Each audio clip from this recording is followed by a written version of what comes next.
தாண்டவம், அகண்ட தாண்டவம் படம் இந்த ப்ரீ ரிலீஸ் இங்கே வந்திருக்கு. ரொம்ப பார்த்துருக்கேன் எல்லாருக்குமே.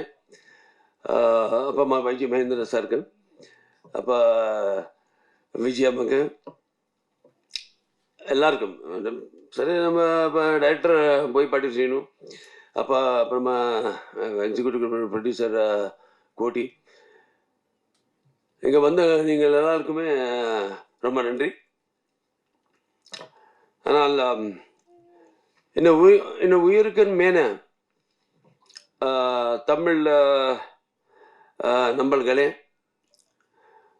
அப்புறமா சினிமா ரசிகர்களே, எல்லாருக்குமே நான் வணக்கம். எல்லாருக்குமே வணக்கம். மദ്രാஸ் வந்து இந்த ஜன்மபூமி, தெலங்கானா வந்து இந்த கர்மபூமி, அப்போ ஆந்திரா வந்து இந்த ஆத்மபூமி. ஸோ நான் பிறந்து கலந்தது இங்கே தான். எங்கள் அப்பா என்டிஆர் அவர்களுடைய சினிமா வாழ்த்து எல்லாம் இங்கே தான் நடந்தது, வளர்ந்தது. ஏனி உங்களுக்கு எல்லாருக்குமே தெரியும்.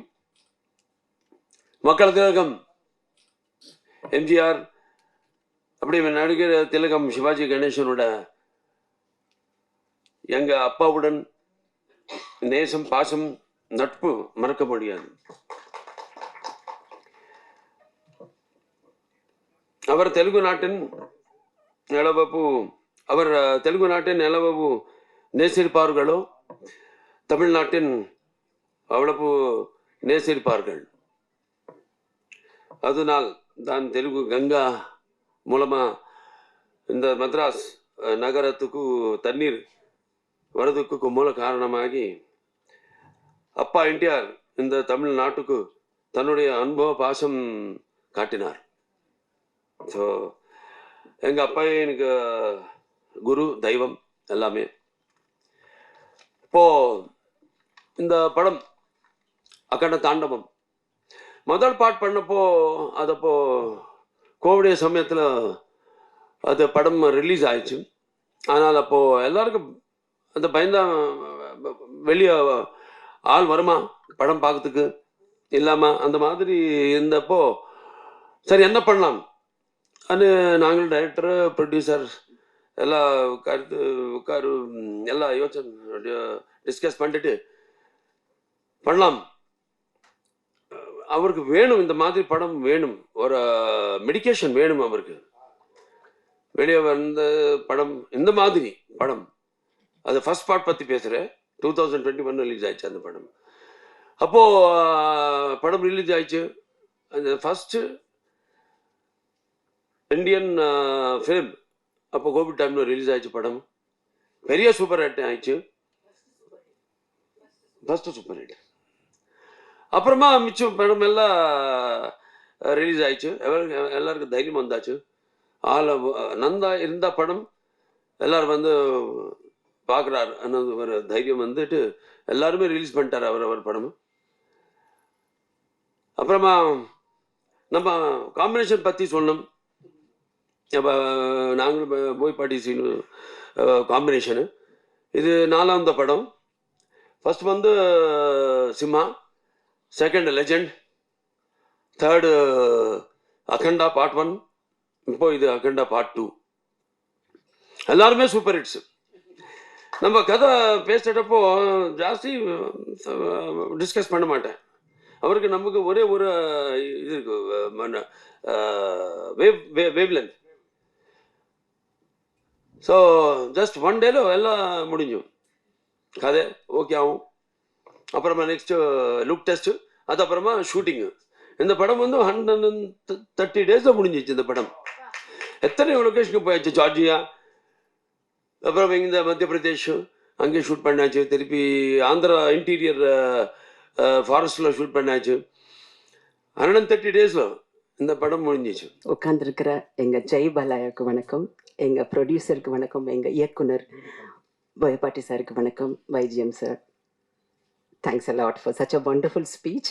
முதல்ல உங்களை எங்கள் சென்னைக்கு வருக வருகன்னு வரவேற்கிறோம். So nice to see you all here on this stage. எனக்கு கண்ணு நிறைவா இருக்கு. என்னன்னா இப்போ ஒரு வாரத்துக்கு முன்னாடி நடந்த ஒரு பெரிய அந்த ப்ரீ ஈவெண்ட்ல வந்து என்னால் சில தவிர்க்க முடியாத காரணங்களால நான் கலந்துக்க முடியல. எனக்காகவே இது அமைஞ்ச மாதிரி எனக்கு அந்த பகவானை வந்து நான் நன்றி சொல்லிக்கிறேன். பிகாஸ் நான் எதிர்பார்க்கவே இல்லை. இவங்க திடீர்னு ஃபோன் பண்ணி அம்மா ப்ரெஸ் மீட் இருக்குமானோடனே ஐ வாஸ் ஓவர்வெல்ம்ட். ஷூட் இருந்தது இன்னைக்கு, இருந்தாலும் நான் 11க்கு அப்புறம் நான் ஃப்ரீ பண்ணிக்கிறேங்கன்னு சொல்லிட்டு நான் இதில் அந்த ஹார்பர் கிட்ட நடந்துகிட்டு இருக்கு, அங்கேருந்து நான் வந்திருக்கேன். Thank you so much for having me here sir. Akhanda 1ல நான் எப்படி வந்தேன்னு எனக்கு தெரியாது. பிகாஸ் தமிழ்நாட்டில் நான் கொஞ்சம் பேர் வாங்கி இங்கே தெரிஞ்ச முகமாக இருக்கிறேன். தெலுங்குல வந்து என்ன அவ்வளவா தெரியாது. இருந்தாலும் அப்படி ஒரு கடல் மாதிரி இருக்கிற அந்த ஒரு ஆர்டிஸ்ட் கூட்டத்தில் என்ன தேர்ந்தெடுத்து இவர் வந்து உடனே வர சொல்லி முதல் தேங்க்ஸ் வந்து சலபதி ராவ் காருன்னு சொல்லிட்டு என்னோட மேனேஜர் தெலுங்குல. அவர் ஃபோன் பண்ணிட்டாமா டைரக்டர் சார் பார்க்கணுங்கிறாங்க, நாளைக்கே வர முடியுமான்னு கேட்டாங்க. எனக்கு ஒன்றுமே புரியல. கண்டிப்பாக வரேங்கன்னு போனேன். அங்கே போனப்போ சொல்கிறாரு, நான் ஆரோகணம் படம் எப்போ பார்த்தம்மா, அப்போவே நினச்சேன் யுவர் ஒண்டர்ஃபுல் ஆர்டிஸ்ட்னு சொல்லும்போது எனக்கு அப்படியே நந்தி அவார்டை என் கையில் தூக்கி கொடுத்த மாதிரி நான் ஃபீல் பண்ணேன். Thank you so much sir, Seenu sir, for this wonderful gesture you gave me. And Akhanda 1ல எனக்கு வந்து எனக்கு ஒரு ஒரு என்ன சொல்கிறது, அந்த சிவனோட இதை வந்து ஒவ்வொருத்தரும் ஃபீல் பண்ணாங்க. அந்த ஃபர்ஸ்ட் படம் பார்த்தப்போ அந்த சிவனோட அருள் வந்து எனக்குள்ளேயே வந்த மாதிரி, அது சார் சொன்ன மாதிரி சம் கைண்ட் ஆஃப் வைப்ரேஷன் எனக்கு இருந்தது. எனக்கு தெய்வ பக்தி இருந்தால் கூட நான் அவ்வளோ ஈடுபாடோடு இருக்க மாட்டேன். பட் அதுக்கப்புறம் வந்து எனக்கு டூ மச் ஆஃப் இது வந்துக்கிட்டே இருந்தது எனக்கு. I have to thank for that. And Akhanda 2 வேற லெவல். அது என்ன எப்படி எலிவேட் பண்ணியிருக்காருன்னா, நான் பண்ணினது ஒரு 2-3 சீனாக இருந்தால் கூட அப்படி படம் போட இருக்கிற மாதிரியான ஒரு ஒரு என்ன சொல்கிறது சந்தர்ப்பம் எனக்கு கிடைச்சது. And Balayya sir, I am so blessed. எங்கள் பாட்டியெல்லாம் என்னை தூங்க வைக்கும்போது ராமாயணம் மகாபாரதம் சொல்லும்போது அப்பாவோட ஃபோட்டோஸ் எல்லாம் காட்டுட்டு ராமர் எல்லாம் இப்படி தான் இருப்பாங்க, கிருஷ்ணர்லாம் இப்படி தான் இருப்பாங்கன்னு காட்டினாங்க. இப்போ நான் சிவன் இப்படி இருப்பாருன்னு சொல்லிட்டு என்னோட பேர குழந்தைங்களுக்கு நான் சொல்லிக் கொடுக்கணும்னு நினைக்கிறேன். அப்படி ஒரு ஒரு ஒரு ஸ்டேச்சர் அவரோட இது. ஒரு நான் பார்க்கும்போதே நான் வந்து அப்படியே வாய் திறந்து பார்ப்பேன். அவரோட சிம்பிளிசிட்டி, அவரோட டெடிகேஷன் வந்துங்க. I think every one of us must learn from him the patience he had. Akhanda 1 பண்ணும்போது வெட்ட வெயில செப்பல் இல்லாம அந்த உடம்புல அந்த விபூதி எல்லாம் பூசிக்கிட்டு நடிச்சதெல்லாம் பார்க்கும்போது நாங்கெல்லாம் வந்து அப்படியே வந்து அவ்வளோ போஸ் நம்ம பண்ணுவோம். அதாவது டயர்டாக இருக்குது, கால் வலிக்குது, அப்படி இப்படின்ட்டு. பட் அது ஒன்றுமே இல்லாமல் இவ்வளோ பெரிய ஆர்டிஸ்ட் வந்து நம்ம முன்னாடி நிற்கும் போது நாங்கள்லாம் வந்து அப்படி நிறைய பாடங்கள் கற்றுக்கிட்டோம் சார். Thank you so much. ப்ரொடியூசர் சாருக்கு வந்து நாங்கள் நன்றி சொல்லணும். The way he took care of us இந்த இது. அண்ட் தமன் சாரோட மியூசிக் வந்து தெலுங்குல சொல்லணும், செவுலு தத்தரிலி போத்தேன்னு சொல்லுவாங்க. அந்த மாதிரி இடி மின்னல்களெல்லாம் நம்ம காதுக்குள்ளே அப்படி டைரக்டாக வந்த மாதிரியே இருக்கும். அப்படி ஒரு மியூசிக் அண்ட் பேக்ரவுண்ட் ஸ்கோர்.